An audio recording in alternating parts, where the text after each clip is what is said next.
All right, here we are again with Math Pace 1090, and we're going to start at page 6 and we're going to go to page 10. So on this page, we're talking about range and outlier. All right, so the range is the difference between the largest and smallest pieces of data. So in this right here, and then you subtract them, and that is your range. So in this one, your smallest is this 1.3. And then when you look through and you find your largest is 9.1. 9.1 minus 1.3 is 7.8. That's how you find your range. So what is the range in this set of data? So you find your smallest number, and in this one is 12, and your largest number is 45. So what is 45 minus 12? That's 33. So your answer to number 1 there is 33. Find the range in this set of data. And then it also gives you a little note right here to write an absolute value. So remember, absolute value is that it is the same distance from a 0 on your point. So -5 and 5. The absolute value of -5 is 5. The absolute value of 5 is 5. So the absolute value is always a negative number. So this is basically saying that when you write your range, always write it in a positive form. So your range here, you're going to take 21.7 and 30.6. 30.6 minus 21.7. And when you subtract those two, you should get 8.9. So that'll be your answer there. So the range is the difference between the largest and smallest pieces of data that you have. All right, so you should be able to find the range in that one. Take your smallest number you got and subtract it with your larger number, which would be 43 minus 12.4. All right, so your outlier, that is in a set, sorry, I don't know why I keep trying to say sat, in a set of data, it is a number that is much larger or much smaller than the other numbers. So in this set of numbers that we have right here, 3, 42, 99, 38, 43, 45, 39, 41. So this 42, 38, 43, 45, 39, 41, those are all kind of in the same area. They're in the same range. They're within 10 from the smallest to the larger of those numbers. But this 3 is way off, and this 99 is way off. So 3 and 99 are going to be your outliers. It's a number that is much larger or much smaller than everything else in the data. Okay, so the outliers in this set, -2, -18, -15, -17, and -42, is going to be this -2 and this -42. Your outliers in number 7, you have 0.7, 8.2, 8.5, 8.1, 7.8, 22.5. So all of these numbers right here in the middle are very close, but that 22.5 and that 0.7 is pretty far off from these other numbers. So they're your outliers. And then in this last one, number 8, we have 32, 95, 28, 37, 25, 29, 31. So again, all of these numbers, 25, 28, 31, 29, 32, 37, are there, but 95 is just way off. So it's going to be your outlier. All right, so let's flip over the page and let's get more instruction before we move on to some of the problems. Let me fold this page down. All right, so we're looking at a frequency table here. So your frequency table lists the number of times each item occurs in a set of data. All right. When you look at this graph and you compare it to what you have, so it's all of these 4-cylinder cars, and 28 miles per gallon. How many times does it occur? So you're going to go through and you're going to go, oh, there's a 28, so there's one tally. Keep going. There's another 28, so I put another tally mark. Keep going through, and there's another 28, so I'm going to put another tally mark. So I have 3 tally marks. My frequency is 3. So you do that with all the numbers. This is a frequency table. You start with the smallest number and you go all the way up to the biggest number. So you see here that 32 doesn't appear. So you don't make any tally marks and you put your number there as 0. So here we go. How many different cars were used? The total number of the frequency column. So this is your frequency column. You're going to add them together. You could also look right here and see there's 5 numbers in each column. There's 4 columns, and 5 times 4 is 20. So there were 20 cars used. What is the range in miles per gallon? So how do I find my range? We just did that on the previous page. We take the larger number and we subtract it from the smaller number. So our largest number is 36. Our smallest number is 28. And when you subtract those two, you should get 8 miles per gallon is your range. What is the mode?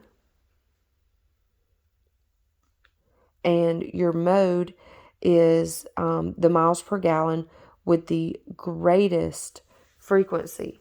So the greatest frequency, the most times that a tally mark is in there, or your biggest number in your frequency column is 4.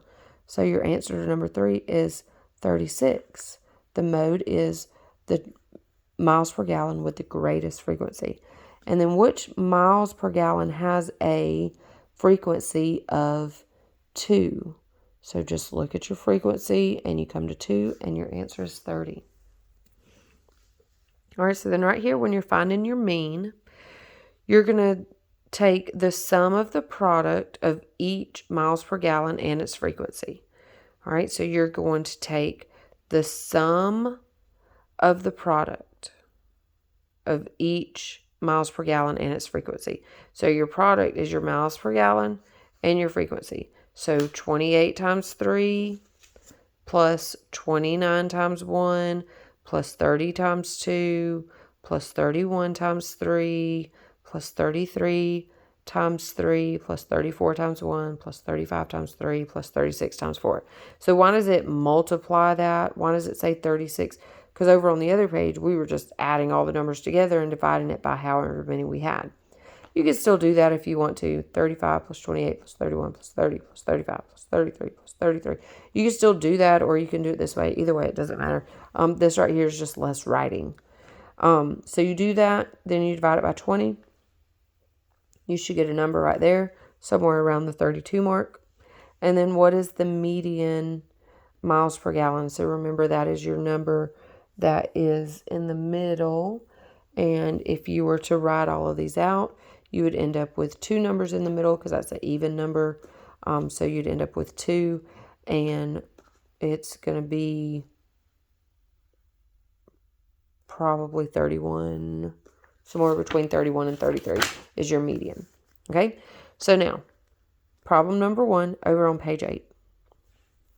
It says, make a frequency table using the following PACE test scores from the science PACEs completed during a particular week.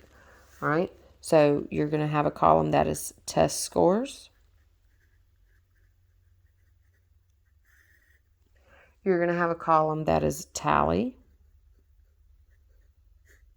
And you're going to have a column that is frequency.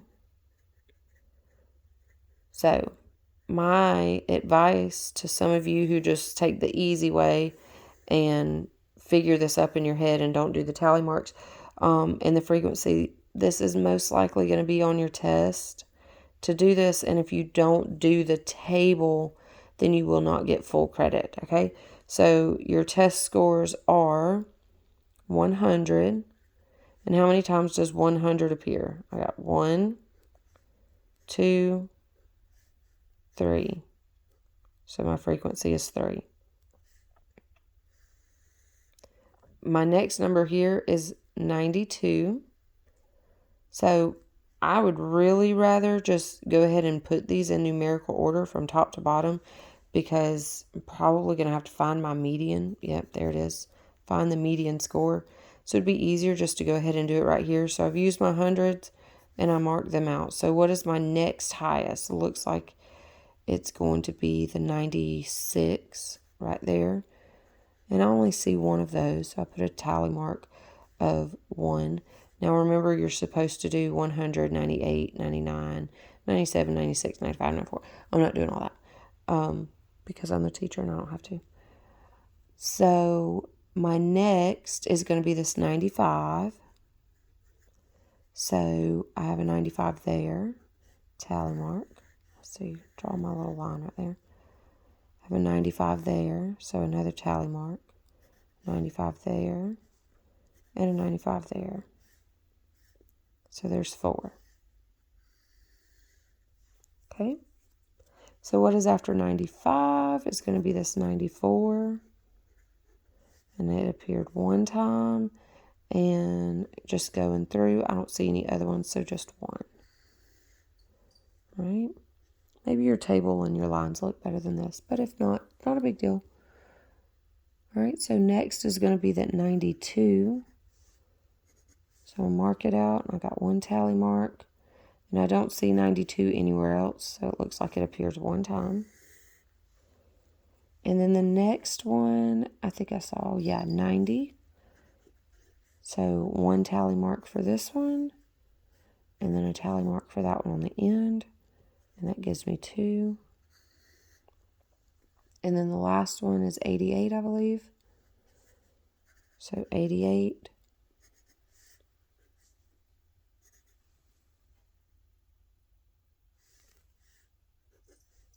And I got 2. Okay, so now what I'm supposed to do is I'm supposed to take my frequency and add it together. 3 plus 1 is 4, plus 4 is 8, plus 1 is 9, plus 1 is 10, plus 2 is 12, plus 2 is 14. So just because I'm me, I'm going to go back up here and make sure that there's 14 here. 1, 2, 3, 4, 5, 6, 7, 8, 9, 10, 11, 12, 13, 14. And there is. So I know that I've got all of my numbers in there. All right, so it says, what is the range of scores in the table you just made? So you're going to go 100 minus 88. When you do that, you should come up with 12. Okay? Then it says, what is the mode? So remember that your mode is the number that appears the most times. And the one that appears the most time is 95. So 95. This one was 12. All right, so then what is the mean? So I'm going to take all of those numbers and I'm going to add them together. Okay, so 100 times 3, and then 96, and then 95 times 4, plus 94, plus 92, plus 90 times 2, plus 88 times 2. And then I'm going to divide it by the total number I have, which is 14. Okay, so when I do that, I'm going to come up with a number like 94-ish.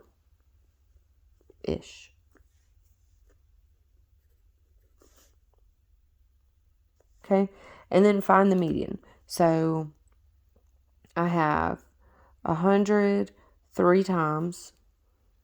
So 1, 2, 3, 96, and then 95 4 times. So I've got to find 7. Okay, so I'm going to go 7 down. And I'm looking at my number 7, and that's in the 7 and 8 spot. So those are going to be my 2 numbers that are in the middle. Now, if you want me to write that out for you so that you can see it a little bit better, 88. Well, no, I'll just use this right here. So when I find my 2 middle numbers, I'm going to go, probably those 2 right there. So 1, 2, 3, 4, 5, 6. And 1, 2, 3, 4, 5, 6. Okay, so if I were to count 1, 2, 3, 4, 5, 6, 7, and 8 are my 2 middle numbers. Okay, so right here I'm going to go 100 is 3 times. So 1, 2, 3. 96 is 4. 95 is 5, 6, and then 7, 8. So 95 is my 7 spot and 95 is my 8 spot. So my median is 95. Okay, so you can go through and you can rewrite all that out and figure out what your median is, but that's the way that I do it. 14 is an even number. I know that there's going to be 2 of them The middle of 14 is 7. So 7 and 8 were my 2. All right, so you should be able to do this one on your own. It's just doing the exact same thing. It has the exact same questions. And you're using the temperature on for the month of September. Okay, it says make a frequency table using the Fahrenheit temperature for September in a select city. So there's all of your Fahrenheits, and then there's your ranges. You're going to tally it up and then answer those questions.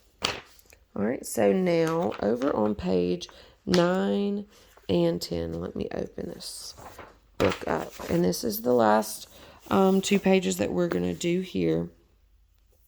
And I'll explain it, and then you should be able to do it on your own, and maybe we can keep this video under 20 minutes. All right, so a line plot. It's a graph that shows data on a number line using an X to show frequency. So we just worked with the frequency table, and a line plot is very similar to the frequency table in the fact that both of them are showing the amount of times a certain item occurs. And then it differs from the frequency table because the line plot is using stacks of X's, whereas the frequency is using plot numbers. So here, when we're talking about the miles per gallon, over here, we use tally marks, and we said the frequency was 3. But over here, we're using X's. 28 has X, X, X, so it has 3. 29 is 1, and so on. Okay, so we're not going to go through that process again. It's just looking at another way to figure out data, and this is by plotting lines. So you should be able to answer 11, 12, and 13 on your own based on the information I just gave you. So it says, make a line plot for the vowels in this quote by Jim Elliot.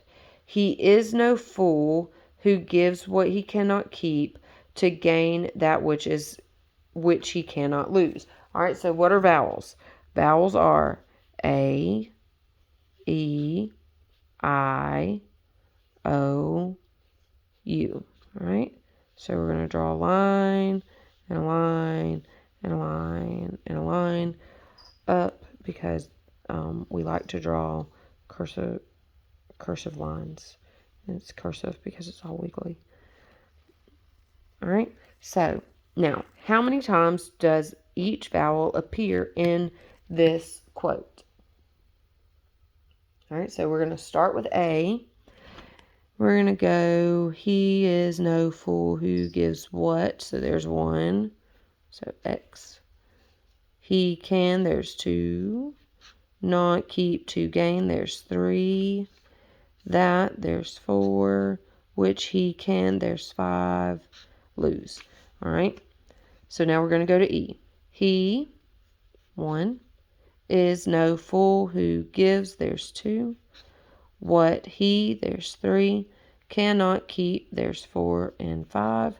To gain that which he, 6. Cannot lose, and there is 7. All right, so now we're going to go with I. He is 1. No fool who gives, there's 2. What he cannot keep to gain, there's 3. That which, there's 4. He cannot lose. All right, so only 4 of those. And then O, I already have a feeling there's going to be a whole lot of these. He is no, 1. Fool, 2, 3. Who, 4. Gives what he cannot, 5. Keep, 2, 6. Gain that which he cannot, 7. Lose, 8. And then U doesn't appear any in that. You can go back through it and just make sure, but it doesn't appear any in that. And that is all that you do. That is your line plot.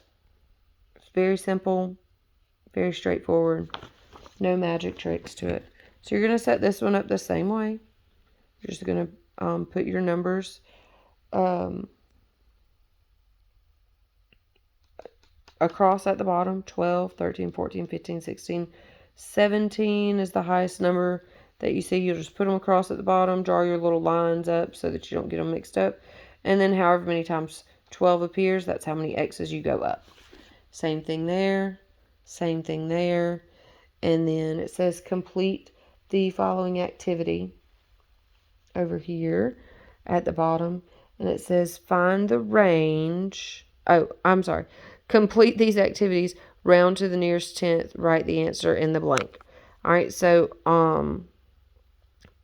find the range, the mean, the median, and the mode for the data in activity number 1. So activity number 1 is this one right here on this page. So the range is the difference between the highest and the lowest. The mean is all of them added together and divided by however many they are. It's an average. Median, your middle number, so you have to rearrange those in numerical order. And then your mode, the one that appears multiple times, the most times. Okay? So that is page 5 through 10. You should be able to get through those questions. I did go a minute over. I am sorry about that.